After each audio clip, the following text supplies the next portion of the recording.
The ambassador of the State of Palestine to Nigeria, His Excellency Abdullah Shuesh, says numbers has become a means of treating the lives of innocent Palestinians in an inhumane way in the course of the war between Israelis and Palestinians, as every screen media outlet dealt with counting the effect of the war on the innocent Palestinians. Abdullah said this while addressing newsmen in Abuja, saying so far, 65 tons of explosive materials has been dropped in Gaza, resulting in the death of more than 32,500 innocent Palestinians. In an optimistic manner to assist decision makers in formulating and clarifying sustainable development plan. In our case, the numbers became a means of treating the life of innocent Palestinians in an inhuman way, as every screen and media outlet dealt with the counting and treating the Palestinians as mere numbers. Numbers and the statistics should be used primarily in a manner to assist decision makers in formulating and clarifying sustainable development plan. The life of Palestinians matters. We are not just numbers. I would like to stress that all of our statistical information came from the UN different agencies working on the ground and other NGOs. So far, 65,000 tons of explosive material have been dropped on Gaza, resulting in the death of 32,500 innocent Palestinians. The majority of them, the victims, 70%, are children and women, with nearly 7,000 still missing under the rubble. Shuesh says, despite USA promising and advocating for the two-state solution, the Israeli Prime Minister Netanyahu voiced loud and clear that security control of all territories and its citizens are in opposition to the establishment of Palestinian states and would always resist it.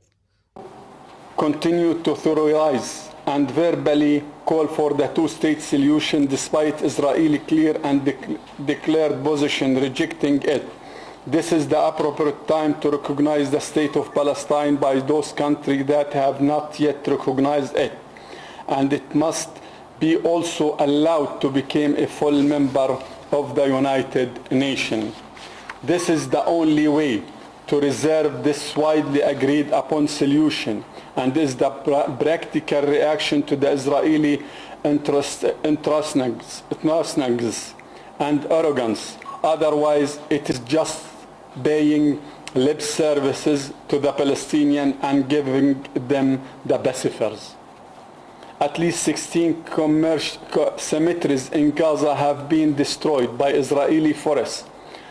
Satellite image and video reveal the Israeli military has desecrated at least 16 cemeteries in the Tiz ground offensive in Gaza.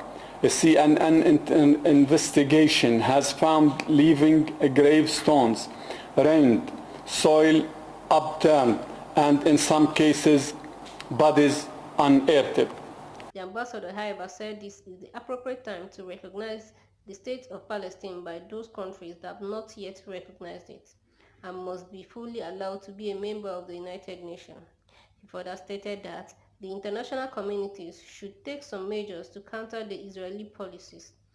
The international community should take some measures to counter the Israeli policies and to save the agreed two-state solution. Besides many other measures that can be taken, we can start by the following. Globally recognize the state of Palestine with the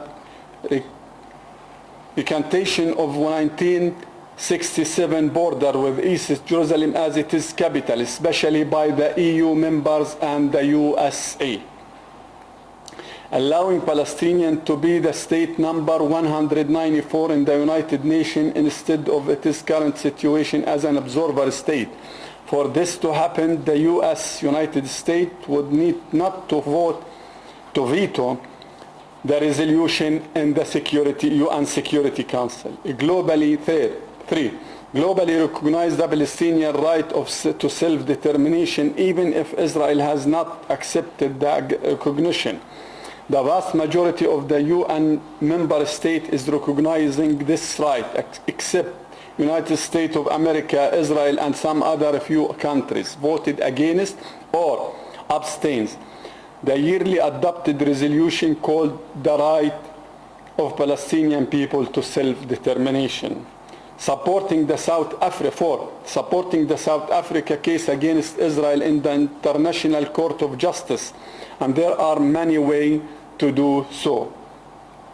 Supporting the Palestinian people by all the necessary funds possible to make their existence in their ancient land sustainable. Evelyn Ikpe reporting.